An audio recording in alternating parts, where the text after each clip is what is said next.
Hi everyone, welcome to our live session. I'm hoping everyone is able to hear me this evening. Thanks everyone for logging on tonight and participating in this event and this session. It's been about, I believe, approximately 6 months since our last community update. So myself and the team are looking forward to responding to all questions that have been submitted and just providing a general update as to land development and also medium density townhomes within the Minta community. Some of you may or may not have spoken to me previously. My name is Georgia Redfern and I'm one of the Victorian Customer Relations Specialists. Just wanted to start off by thanking everyone who has submitted a question or any feedback, not just in preparation for this session, but also just any day of the week in regards to the day-to-day operations of the community. We do sincerely appreciate hearing from all residents, non-residents, community members. If anyone does have any questions, feedback, or anything for us, we'd love to hear from you at any time. So please keep that in mind. And again, thank you for sending through anything this evening. So we may as well just get right into it.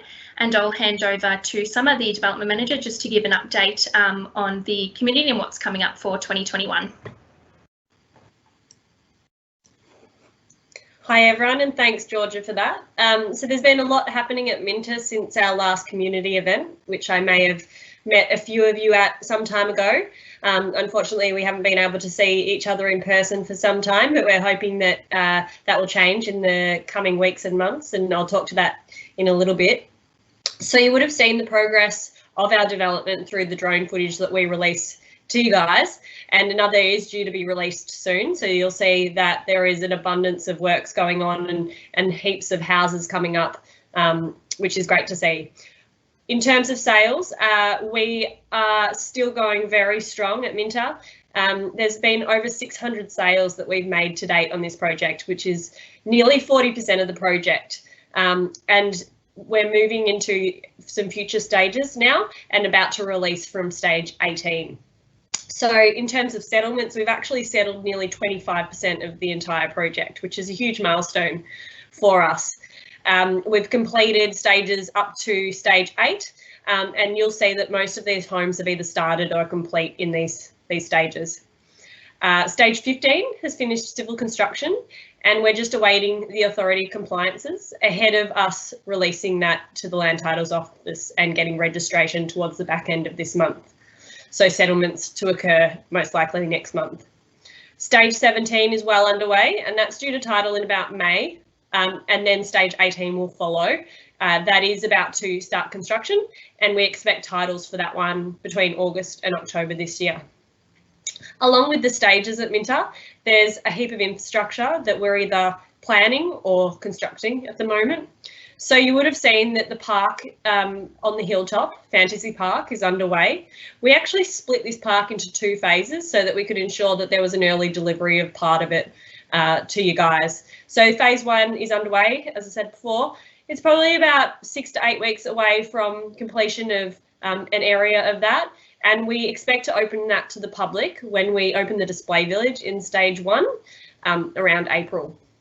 Then following on from that, stage 2 of Fantasy Park will take around 6 to 9 months to construct, and we're hoping to have this open in time for Christmas, which will be a nice treat.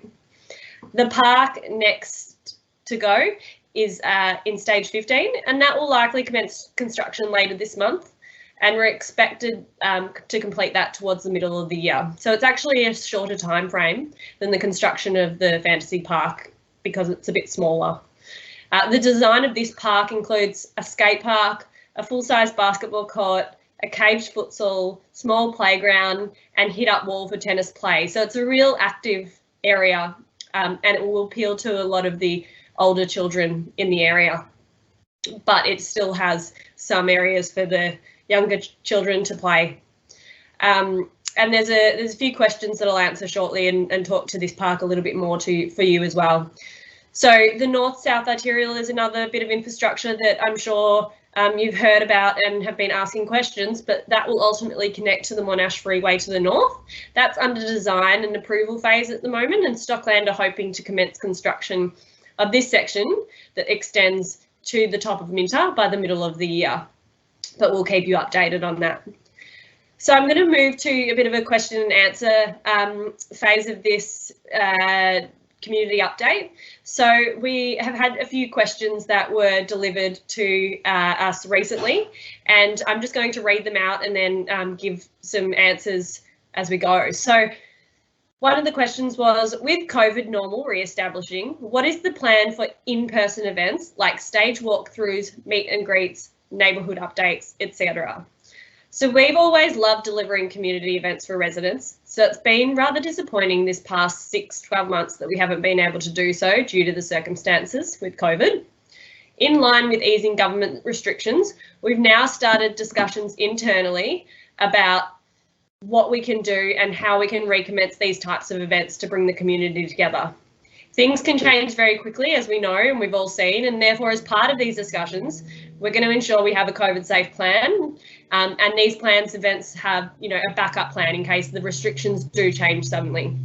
We've continued to liaise with the Owners Corporation and we're listening to you, and we're also looking to appoint our placemaker for the next phase of their work, which involves putting together a calendar of events for the residents, for you guys, that has been determined based on feedback that you've given in the past. So we're looking at everything from running club to wine and cheese nights to Diwali celebrations.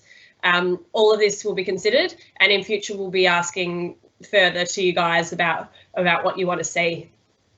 The new parks opening this year, and in particular the fantasy park on the hilltop, will make it ideal time to recommence and start doing this in person. And over the next few weeks, we're going to circulate an email so that you guys can put forward further ideas for activations. And we're looking forward to hearing from you and the types of events you might like to experience. So another question, and sorry, forgive me, I'm just getting them. Is Stockland taking steps against illegal dumping in the estate? There's an increasing amount of rubbish being dumped in less visible streets. Absolutely. Our team was on site this week to ensure the builders were complying with rules regarding rubbish and HSE practices, particularly around the display village and entry of the project. We have a landscape maintenance contractor, and they go out regularly and identify any rubbish build-ups and report them back to Stockland, so we can have that cleared as soon as we are aware of it. It's also the Owners Corporation that should be reporting on this and feeding that information back to Stockland. So question 3, is there any further timelines for development of the adjacent land to the north where the proposed shops, schools, sporting grounds are planned? Unfortunately, not at this time. However, as we've advised previously, these areas have been proposed by the state framework and identified and released in the form of the Minta Farm Precinct Structure Plan. So we know that they will be delivered at a certain point in time, and they have been prepared in that fashion. So fortunately, while we're doing what we can, so we're delivering as much amenity up front as we can in the parcel that we own and control, including what I mentioned before, being the arterial roads, the 4 parks, additional green space throughout the estate, the wetlands, the conservation area, as well as assisting to activate the community through the placemaking and the Owners Corp. We're keen to get your involvement in the design of the future reserves like we did at the hilltop. Although a lot of these assets have some set frameworks, which was the case, for example, for Stage 15 Park, whereby council have some set requirements that we're bound by to design to. However, there's definitely an opportunity to take the community on the journey to get your opinion on certain elements like we did with the fantasy park.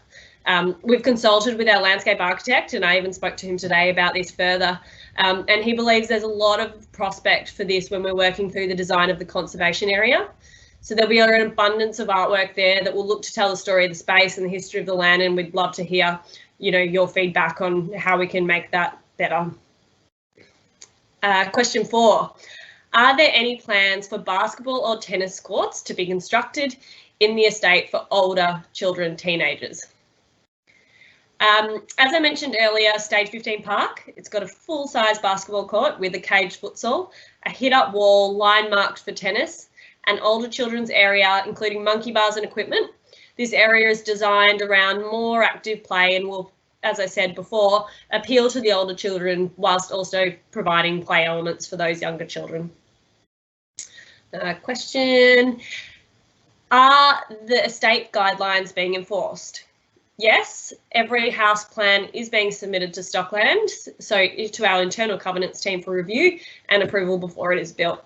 Following this, it's the owner's corporation's responsibility to review the estate and identify where homes may not be complying. And this is where we may see them issue notices to homes that don't comply with those guidelines. Excuse me. Next question. The front entry landscape is quite large for the estate. Was this intended? So we've received quite a bit of feedback on this entry statement and understand there's been concern from some residents about the size and the design details of this feature. So that front entry statement was designed way back when at the commencement of the project, and it's actually not in its ultimate location, but instead it's there to support the display village and the sales centre at this time. So ultimately that area will actually be medium density. So if you look on the master plan, you can see just that. It will be relocated to abut the north-south arterial that connects to the Monash Freeway ultimately that I previously referred to. So that design that we made for this entry statement was there to support that ultimate location, but then we did some tweaks in order for it to fit in the current location. So it's required to be eye-catching, a feature for motorists so they can see it and identify Minta Estate from that arterial. We've listened to your feedback though, and we want to take that on. And following this event, we're going to provide a few design alternatives via an email that you can vote on. These are tweaks to the current design that will look to address those concerns that you have provided and give it that more premium look and feel in line with the premium and high quality vision of our estate. Last question, who should I send the front landscaping and fencing plans for approval? Is there an email address where we can submit the plans? Yep, so these should be sent to our covenants team. The email is design@stockland.com.au. And if you forget that, you can always contact Georgia after this session and she can help you out. So that answers a few of your questions that have come through. And if we didn't get to answer them all, or if you submitted some late, feel free to email Georgia and we can get back to you as well. So I'm now going to hand over to Ashley. So Ashley's our development manager of the medium density team, and she is going to talk to that for you. Okay, thank you. Thank you, Summer, and good evening, everyone. As Summer mentioned, my name's Ashley and I look after the medium density townhomes within the Minta estate, stage 1, the Terraces. I'll start by providing you a quick update about settlement timeframes for our stage 1 townhomes before, similar to Summer, I jump into a few questions that have been submitted prior to this evening. So construction of our stage 1 townhomes is well underway now. All 46 homes within the development are now officially sold, and our builder Creation Homes is putting the finishing touches on the first 10 homes at the moment, including completing fencing, landscaping and concreting works, which have definitely lifted the street appeal around the site itself. In terms of settlement timeframes, our first lots 146 to 148, which are in our first block, are expected to settle late February to early March. And valuation access to these lots is now available.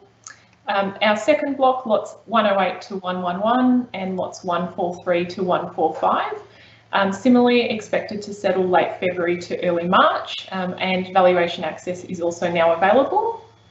Our third block, which comprises lots 72 to 78, expected to settle late March to mid-April, and valuation access has just been provided last week to these homes. Block 4, which comprises of lot 100 to 107, we're anticipating settlements to occur in April. Block 5, which is lots 79 to 84, and similarly block 6, lots 93 to 99 are all expected to settle April to May. And our final block, which comprises of lots 85 to 92, are expected to settle in May to June, just in time for the end of financial year. So it's an exciting time for purchasers within the Terraces, who will soon be joining, as we've just heard from Summer, a larger Minta community, and with many people having already built their dream home and moved in. I'll now run through a few questions which have come through. prior to this evening. So the first of those is when can I see my townhome? So you'll receive an invitation via email from our customer relations team to arrange your pre-settlement inspection once your home has achieved practical completion. Pre-settlement inspection is your opportunity to see your home completed for the first time. We'll have the builder on hand to answer questions. You can take any measurements and of course photos to show other family and friends before you ultimately settle and move in. Our customer relations team will also be on hand to run you through the ins and outs of how your home operates, warranties and the different specifications. The second question that's come through is how do I collect my keys once settlement has occurred? Definitely a good question. An important one. Our customer relations team will send you an email ahead of settlement outlining the key collection process. This might include arranging an appointment to meet at our sales office and collect in person, or depending on COVID restrictions as they might change, collecting via a key safe which we'll have in place. The third question that's come through is, will my home be ready to move in on settlement date? The answer, of course, would be yes. Your home will be ready to move in once you take ownership of your home. But to ensure that your family and yourself are comfortable from day one, our customer relations team will provide you ahead of your settlement details that will assist you with connecting your home's utilities so that you have gas, water, electricity and all important Opticom available for your very first day in your new home. The fourth and final question that's come through this evening is, do I need to arrange my own building insurance? And the answer to that one is yes as well. If you do require any details to pass on to your insurer, please reach out to our customer relations team. They'll be more than happy to confirm building specifications or the like in order for you to arrange your policy ahead of your settlement date. With that being the last question, I'll hand back over to Georgia. Thanks for that, Ash. So hopefully everyone's sort of been able to get a bit of feedback and that we've been able to answer questions that have filtered through in anticipation for this event tonight.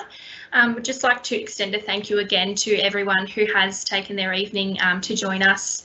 As Summer and Ash both mentioned, if you do have any questions, would like to provide feedback if we've missed anything in tonight's session, please do not hesitate to reach out for us. We're all here to help. If you do have any questions in regards to any of the townhomes, we do ask that you please email it through and my colleague Lauren will be able to help you out. So our best contact for land and MD email is customercareteam@stockland.com.au. So just again, that's customercareteam@stockland.com.au. We do sort of give a 24 to 48 hour window to respond to any cases that come in. And if you did have any questions and wish to speak to us on the phone, you can call our contact centre, or my direct number is 039095, 9095 5779. Just want to reiterate that myself and the whole Minta team are really looking forward to connecting and collaborating with the whole community and all residents through upcoming events and agendas, as mentioned from both the development managers. And thanks again to everyone for joining tonight. Please enjoy your evenings. Thanks, guys.